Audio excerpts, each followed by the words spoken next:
बनलं ना। The cosy cook मध्ये तुम्हा सर्वांचं परत स्वागत आहे। आज आपण गुलाबजामुन बनवणार आहोत। त्याच्यासाठी घेतलेला आहे मी अर्धा किलो मावा। मावाला चांगला स्मूथ करायचे, जे गठुळ्या वगैरे राहतात त्याच्यामध्ये तर ते आपल्याला मोडायचे। आता मी प्रोसेस चालू करते। चिकना करायचा आहे त्याला चांगला रगडून पातळ असेल किंवा ताजा असेल मावा तर मग एक दिवसासाठी ठेवून द्यायचा आहे, दुसऱ्या दिवशी बनवायचे।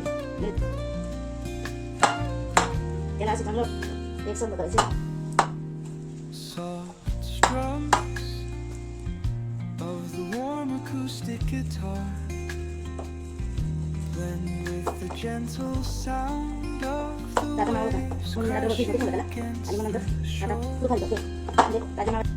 मावा रेडी आहे आपला। आता मी चांगलं त्याला स्मूथ करून घेतलेलं आहे। आता याच्यामध्ये मी थोडा मैदा मिक्स करते।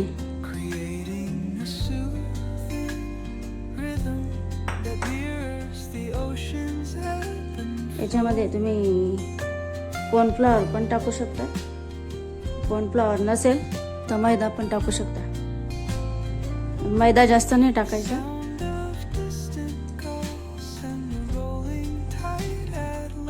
थोडा टाकते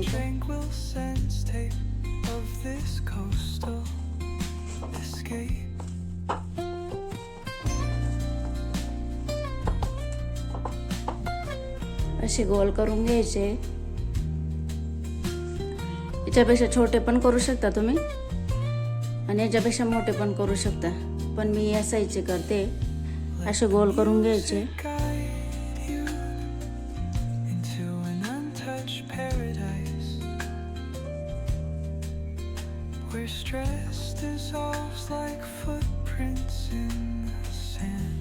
आता मी चासणी करते। अर्धा किलो मावा आहे तर मग अर्धा किलो साखर घ्यायची आणि कढई गरम करायला ठेवून दिलेली। आता मी साखर आणि पाणी टाकते त्याच्यात। तर मी अर्धा किलोला थोडी कमी आहे साखर,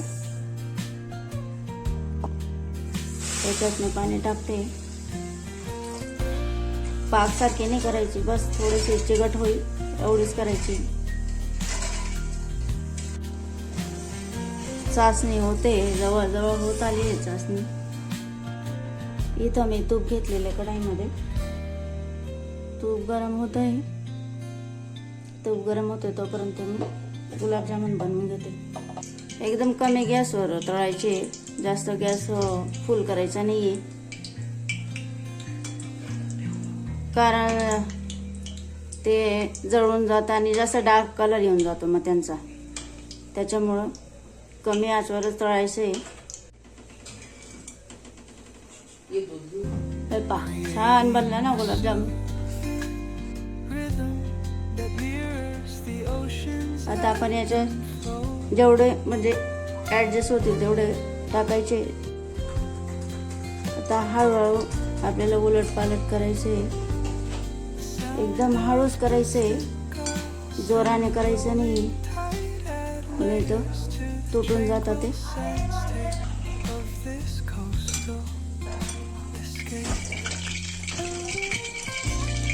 सुंदर दिसतात।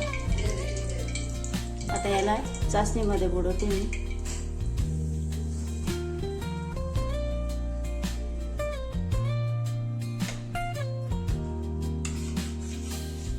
गुलाबजामुन आपले रेडी आहे, छान बनलेले आहे। अगर माझी रेसिपी आवडली असेल तर लाईक आणि सबस्क्राईब करा।